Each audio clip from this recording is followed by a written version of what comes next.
Irmãos, que a graça e a paz de Jesus esteja com todos vocês. Como é que vocês estão? Tranquilos nesse período de quarentena? Tá se cuidando da família? Eu venho nesse domingo aqui, de boa, tranquilo, em casa, gravar um vídeo para você que está aí recluso nesse período de quarentena, se cuidando e cuidando dos seus amados, para trazer uma reflexão nesse culto doméstico, que seja aplicativo para nós e que o Espírito Santo traga ensinamentos para mim e para você também. E a base da mensagem de hoje, ela se encontra em Marcos capítulo 2, quando narra um momento de um retorno de Jesus a uma vila pesqueira, uma cidade lá no Oriente Próximo que pagava impostos para Roma, chamado Cafarnaum. Jesus estivera ali, libertara um homem de um espírito maligno, agora voltou para essa região. Alguns historiadores acham que Pedro e talvez até sua sogra tivessem uma casa ali. E foi tão interessante que o texto começa quando Jesus foi convidado para entrar naquela casa. E eu fico pensando que bem-aventurados são aqueles que fazem esse mesmo convite. Jesus, entra para dentro da minha casa. Porque todo o milagre desse texto, de seus ensinamentos, só acontecem porque Jesus estava para o lado de dentro. Será que no nosso lar Jesus também está para o lado de dentro da casa? Essa casa ia se tornar num local de milagres e de transformação, porque ele estava para o lado de dentro. Quando Jesus está para o lado de dentro da casa, nossa casa se torna um referencial para os vizinhos, para os familiares. A Bíblia diz que a notícia correu que Jesus estava naquela casa e logo ficou lotada e nem na porta tinha lugar de tantas pessoas que queriam ver, ouvir Jesus, quem sabe receber um milagre, questioná-lo, tocar nele, conhecê-lo. A notícia é que Jesus estava naquela casa.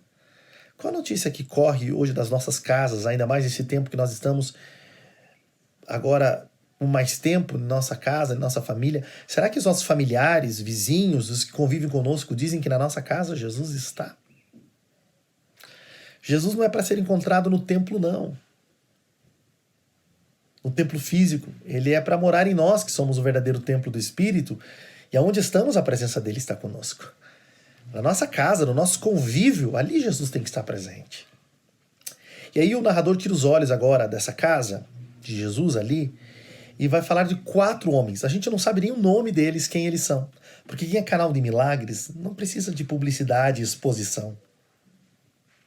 E o interessante é que esses 4 homens saíram da zona de conforto, e enquanto todo mundo foi receber a bênção, eles se preocuparam com um homem que, na época, provavelmente nem tinha muito valor. Porque ele tinha uma debilidade motora, ele era um paralítico. O texto nem fala o nome dele. O título do texto fala do paralítico de Cafarnaum. Já imaginou? Mas esses 4 homens se preocuparam com esse paralítico, que obviamente não podia ir até Jesus, era paralítico. E carregaram esse homem até a casa onde Jesus estava. Uau! Que projeto é esse?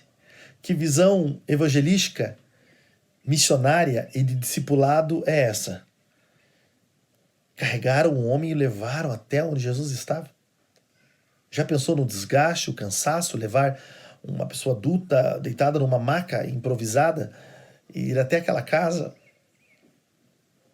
E sabe, eles precisavam ter uma mesma direção, o mesmo foco, o mesmo objetivo.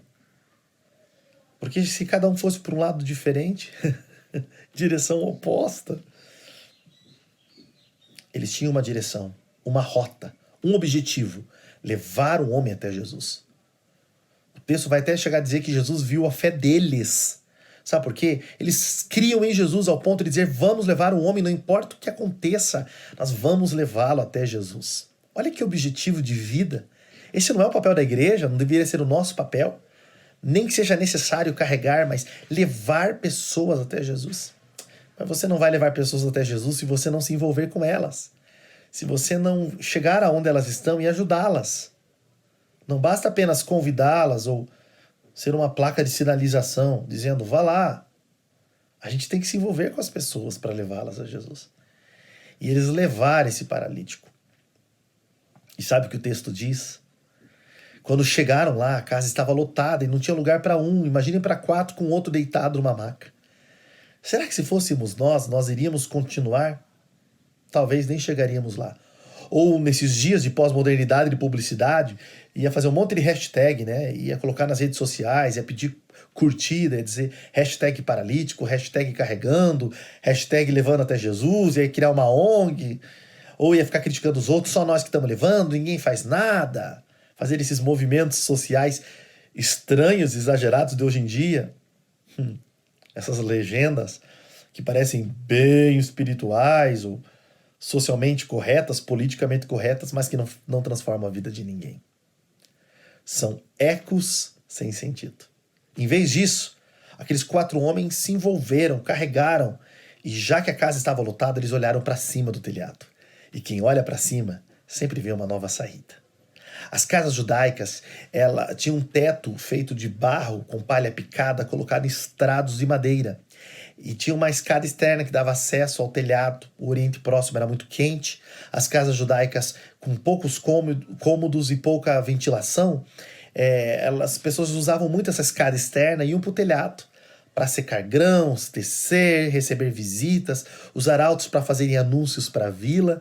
E tinha até barracas para oração ou para receber as pessoas que vinham te visitar. Então era comum ter essas escadas e os homens lembram disso e sobem para cima do telhado e eles têm que colocar literalmente a mão na massa ou a mão no barro, porque é assim que acontece com quem se envolve. E fazem um buraco para descer o leito. E agora transporta um homem até onde Jesus estava. Imagina o barro caindo na cabeça de quem estava embaixo e tendo que ajudar a colocar a pessoa ali na presença de Jesus. Olha a perseverança, a persistência, o objetivo desses homens. Eles poderiam ter arrumado essas desculpas que a gente arruma, tipo, se fosse da vontade de Jesus, ele vai atender. Se é da vontade de Deus, ele vai fazer um milagre. Já fizemos nossa parte, ou ninguém dá espaço para te entrar nessa casa, as pessoas só pensam em si. Em vez disso, eles foram um transformador para a vida daquele homem. E cumprir o seu papel, sua missão, apesar das dificuldades ou da falta de apoio dos outros. O compromisso deles era levar aquela vida até Jesus. Provavelmente esse homem sofria não só da sua paralisia. Havia uma leitura equivocada da sociedade judaica de Deuteronômio 27, principalmente Deuteronômio 28, aquela ideia de bênçãos e maldição da lei. E no meio dessas ideias, eles tinham algumas atitudes bastante preconceituosas, religiosas, exclusivistas. E para quem gosta de estudar, principalmente no 2º século a.C., a literatura e a arqueologia mostra que isso estava muito vigente em Israel. Uma ideia de que a pessoa sofria com debilidades motoras ou cognitivas como uma espécie de castigo de Deus ou consequência dos seus pecados. Era uma ideia equivocada de maldição hereditária e infelizmente isso voltou para o meio religioso e evangélico brasileiro. E as pessoas faziam aquele julgamento, porque é muito fácil a gente olhar para a debilidade de alguém e referir-se a seus pecados ou condenação. E pior, colocar Deus nessa leitura. Lembra que em João 9 levaram um cego de nascença para Jesus e perguntaram aos discípulos quem é que pecou, ele ou seus pais, para ele nascer cego? Já imaginou se fosse assim? Todos nós teríamos debilidades cognitivas e motoras, porque todos somos pecadores. E todos temos pais, avós e tios e parentes que pecaram. Que absurda essa ideia. Na verdade, o pecado é destrutivo. E toda consequência é apenas a consequência do próprio pecado. Toda consequência ruim, ela é consequência do pecado. E é interessante que quando leva esse cego de nascença e dizem ele pecou os seus pais para nascer cego, Jesus quebra essa lógica e diz ele nasceu cego para que nele se manifeste a glória de Deus. Provavelmente esse paralítico sofria a vida inteira ouvindo os religiosos dizendo você é paralítico pelos seus pecados, você está assim pelos seus pecados. Outros até dizendo merece, fazendo pouco caso, porque essas pessoas geralmente sobreviviam de esmolas, eram mendigos e era terrível. A religiosidade condena muito, né? Mas quando baixaram o homem diante de Jesus, enquanto todos os líderes religiosos que falavam em nome de Deus condenavam e diziam: você está assim pelos seus pecados. Qual é a primeira palavra de Jesus? Primeiro, ele reidentifica, ressignifica a sua vida e diz: filho. Uau! Filho. Perdoados estão, não é estarão, estão os seus pecados. O perdão é uma realidade em você. E quando Jesus traz esse anúncio, que é o objetivo do seu ministério, trazer perdão de pecados, aliás, em outro momento ele disse: eu vim como médico para os doentes e não para os que estão sãos. Eu vim buscar e salvar os que estão perdidos. Em vez das pessoas ficarem alegres por um pecador estar se arrependendo e o perdão estar acontecendo, que é o maior milagre, e que resolve o maior problema, a maior doença que o homem sofre, que é o pecado e seus efeitos, os religiosos começaram a criticar Jesus no seu coração. Não cabia na teologia, na leitura deles, na experiência deles, dizer: perdoados estão os seus pecados, porque eles não criam na deidade de Jesus, que ele era Deus, o Filho de Deus. Então eles começam a razoar, a criticar, a julgar Jesus no seu coração. E Jesus, numa revelação, no seu espírito, diz: por que vocês estão criticando? Qual é mais fácil dizer? Dizer: perdoados estão os seus pecados, ou o paralítico levanta e anda? Porque tanto para perdoar pecados ou fazer um paralítico andar, só Deus pode fazer isso. Então, não importa qual frase que Jesus dissesse, o problema é que eles não criam em Jesus como Filho de Deus. A religiosidade deles era tão grande que nem Jesus cabia nela. Até nele eles encontraram defeito. Até na sua mensagem ou na sua ação salvadora, eles encontraram um problema. Até hoje os religiosos são assim. Jesus está libertando, curando e salvando em nossos cultos, e eles estão encontrando problema nas frases, nos modelos, nos arquétipos. E Jesus disse ao paralítico uma palavra extraordinária, para que vocês saibam que o Filho do Homem tem na terra poder. E daí ele diz ao paralítico: levanta, toma a tua cama e anda. Quando ele diz levante-se, Jesus está mudando o presente daquele homem caído, deitado naquela maca, carregado pelos outros, sem rumo, sem dinâmica na vida, sem rota. Quando ele diz: pegue essa maca, essa cama, esse leito, ele está libertando do passado. O homem, a sua vida inteira, ficou preso àquele leito que expunha sua debilidade, sua dificuldade e lhe condenava. E quando diz: ande, vai para a tua casa, ele está garantindo um novo rumo, um novo futuro, porque o perdão nos faz se levantar. O perdão nos liberta do passado, muda o nosso presente, traz uma nova estruturação para o futuro. Ele ressignifica a caminhada. Você pode caminhar com as suas pernas, você pode ter uma nova direção, não precisa mais ser carregado. O perdão, ele liberta a gente de qualquer paralisia. O perdão traz um novo rumo. E a Bíblia diz que quando Jesus ordenou, aquele homem se levantou imediatamente. Esse é o poder de Jesus. Essa é a consequência do encontro com Jesus e do perdão. E naquele momento, a única palavra das pessoas e dos religiosos foi dizer: nunca vimos nada igual. Eles não conseguiam ver, porque eles não tinham encontrado a Deus. Falavam sobre Ele, conheciam sobre Ele, falavam de doutrina, mas não conheciam o poder de Deus. Aquele homem foi transformado. Andou, mas andou como perdoado.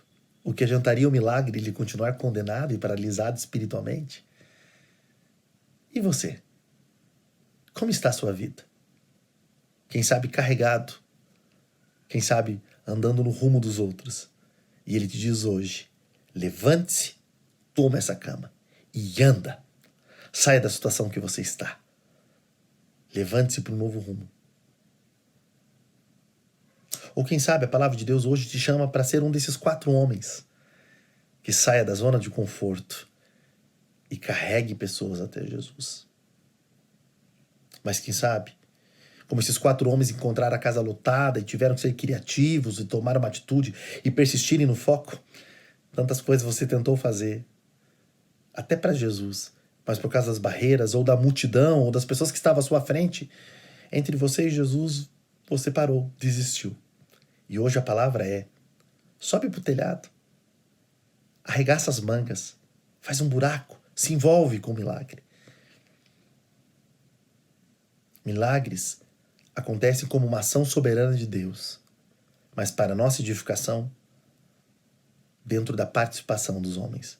Nós somos aqueles que geramos milagres, que carregamos pessoas até Jesus. Tantos paralíticos não podem vir a Ele e precisam ser carregados e amados. Hoje é o dia de levantarmos para uma nova identidade e para um novo tempo. Eu quero orar com você aí na sua casa, no meio da sua família. Clame a Deus e levante-se, porque chegou o tempo de você andar. Pai, em nome de Jesus eu oro com os teus filhos aonde estiverem, que eles possam ouvir a tua voz lhes chamando para um novo sentido, uma nova caminhada, para andarem em uma nova direção. Traz sobre eles esse novo tempo.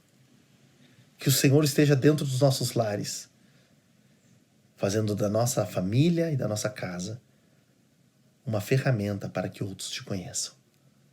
Ajuda-nos a ser como esses 4 homens, aqueles que carregam pessoas até Jesus.